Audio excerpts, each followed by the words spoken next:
One of my favorite type of fishing is to grab my kayak, my gear, my pup mulligan, and to head to a small remote lake. Sometimes the access is a little bit difficult, there's no boat launch, but it's all worth it because it's usually quiet and there's lots of fish to be caught.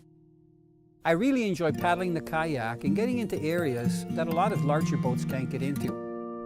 I like the idea of paddling quietly so there's no motor sounds and sneaking up on the fish.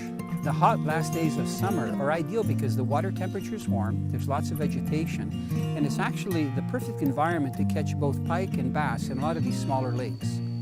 Both species of fish can feed in the shallows along the shoreline, but as the summer progresses and the weeds get really heavy, a lot of them will move off a little bit into the deeper water. Bigger largemouth and also northern pike learn to feed on larger bait fish.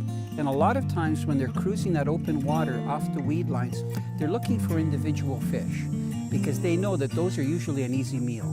When it comes to picking an artificial lure to fish just off the shorelines, I prefer to use a slash bait. The Shadow Raft Deep is a very versatile lure. I can just cast it out and just retrieve it steadily, so it has a nice wobble from side to side, and it'll eventually dive down a little bit deeper.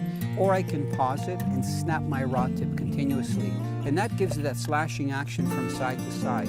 So that slashing action not only attracts the fish, but it also keeps the lure from diving down too deep. In either situation, it's the combination of the slashing and the wobble that attracts those fish, and when they come up, they really nail that Shadow Raft Deep.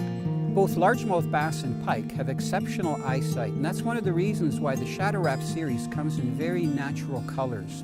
They almost have a mirror-like finish that really looks like a real fish underwater. When I see a potential fish holding area, my first casts are 90 degrees, they're perpendicular right to the shore. Then my next casts are a little bit deeper. And then I'll even cast out away from the kayak into the deepest of water, because a lot of times both pike and bass will be suspended over deep water, but only down about 5 to 10 feet.